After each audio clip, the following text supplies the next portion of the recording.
9 DMV. Happy Saturday. We are waking up to cloudy skies across the area. We did see some rain overnight, but overall we are going to be tracking isolated showers as we head through the weekend. So keep it here. We'll have a full breakdown of that forecast up next. This morning on DC News Now, the White House Correspondents' Dinner back on after a security breach in April postponed it. What Trump had to say at his first Correspondents' Dinner. And prep for the America 250 Grand Prix underway in DC. What that prep work looks like. And more cases of the rare parasitic stomach illness popping up across the country. How many people so far have been affected? You're watching the station covering all of the DMV. This is DC News Now. Hey there, everybody. Good morning. Thanks for waking up with us here on DC News Now. I'm Tosa Fakila. Your time is 7 o'clock on this July 25th.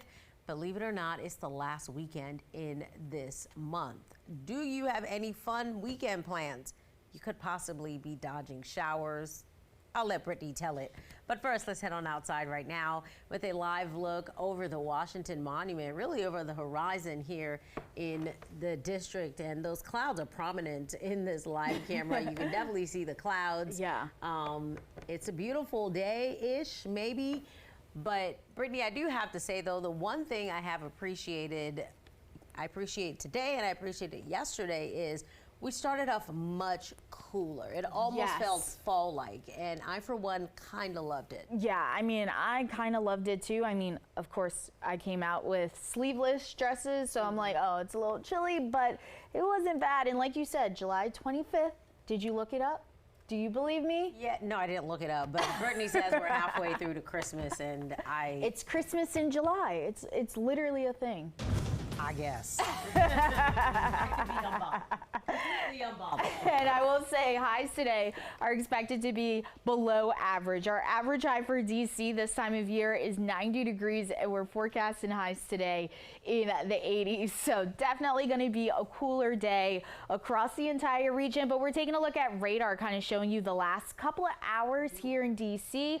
Yes, we had a few of those showers make their way into southern Maryland. It actually clipped DC, parts of northern Virginia, and then overnight it looks like a few showers did pop up, mainly out towards the west, but it's all thanks to this storm system that is just south of the region. A low actually developed, and that kind of pushed some of those showers that were south into our area. Now, radar zoomed in, kind of showing you, we did have those showers make their way out towards southern Maryland. Now they have moved out, making its way through the eastern shore into Delaware and parts of Jersey at this hour.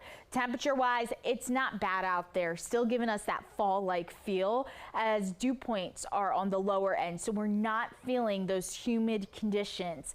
Temperatures to kickstart your Saturday morning sitting in the 60s, and Tosin, again, highs expected to be below average, but of course those summer-like conditions will be returning. So keep it here. We'll have a full breakdown of that forecast up next. People have no idea how lucky you are. When I'm gone, you're all going to be broke. Your business model is going to be finished. No, it's true. When I'm not around, you're going to be broke. There's not going to be anybody to report on. The president finally having a chance to speak at the White House Correspondent Dinner. It went on this time without any interruptions or disruptions. It was the second White House Correspondents' Dinner. This one at the Waldorf Astoria happened last night. The first one in April was postponed after a gunman breached security in an attempt to assassinate President Trump. Trump spoke at the dinner for about an hour, noting that it was his first attending the event as president. It's an honor. As I said 3 months ago, the show must go on. We were backstage, and we both wanted to just have it go on, whether it was 2 o'clock, 3 o'clock in the morning, it didn't matter. The president also, during his speech, threw some shots at Minnesota Congresswoman Ilhan Omar and Senate Minority Leader Chuck Schumer. The president ordering new signs to be installed at the Smithsonian's U.S. History Museum. There are warning signs warning visitors, saying some of the exhibits President Trump is claiming are inaccurate. The signs would also direct visitors to resources for what the president calls, quote, accurate information regarding America's history. Now, this follows a White House report released July 4th that criticizes Smithsonian leaders and exhibits in the American History Museum. The president does not have the power to quickly fire Smithsonian leadership or make changes to exhibits. Smithsonian officials declined to comment on the president's recent order. Coming up on 7:05, we have an update to a story we first brought you earlier this week about a near drowning at a DC college campus. The University of the District of Columbia has put their athletic director on administrative leave. The school also put lifeguards and UDC aquatic director on leave.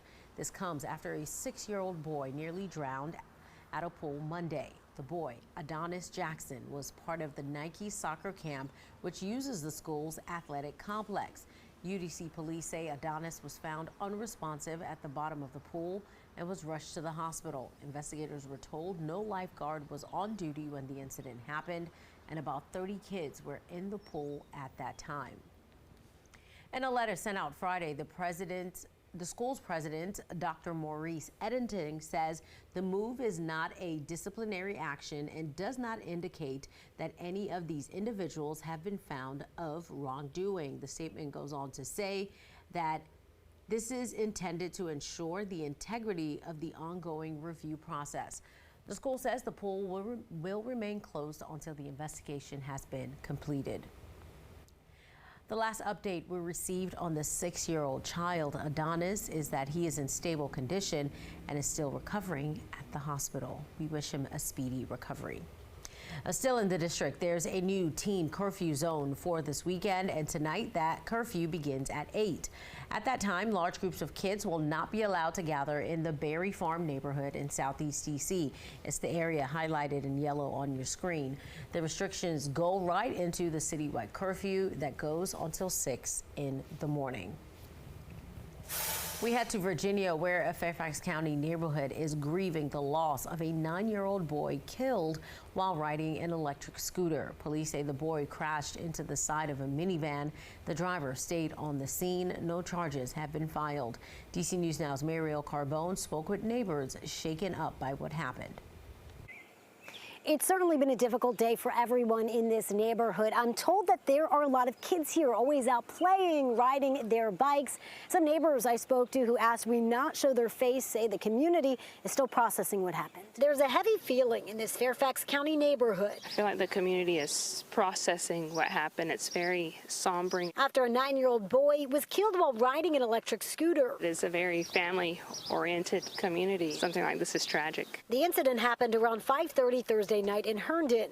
That's when police say the driver of a minivan pulled into the neighborhood, turning left onto Madden Court.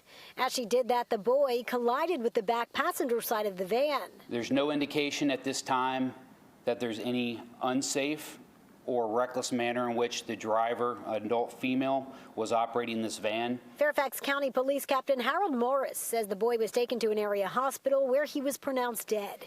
He was not wearing a helmet at the time. With these electric vehicles, with bicycles, you want to take safety precautions at all times, whether that's wearing a helmet, it could be a reflective band, high visibility clothing. Police could not confirm what type of scooter the boy was riding, how fast he was going, or if his family owns it. At this time, the driver of the minivan is not facing charges. Nobody's ready for such a tragic loss. Neighbors tell us the community is pulling together to support the family. I've seen more than half the neighborhood out there last night at their home. Remembering the young life lost. Life changes in minutes. And police say victim services have been out in the community working with both the driver as well as the family of that boy. Reporting in Herndon, I'm Mariel Carbone, DC News Now. The charter bus driver charged in the deadly crash on 95 in Virginia that killed 5 people, including 2 children, will remain in jail. A Stafford County District Court judge denying Jingsheng Dong's request for bond.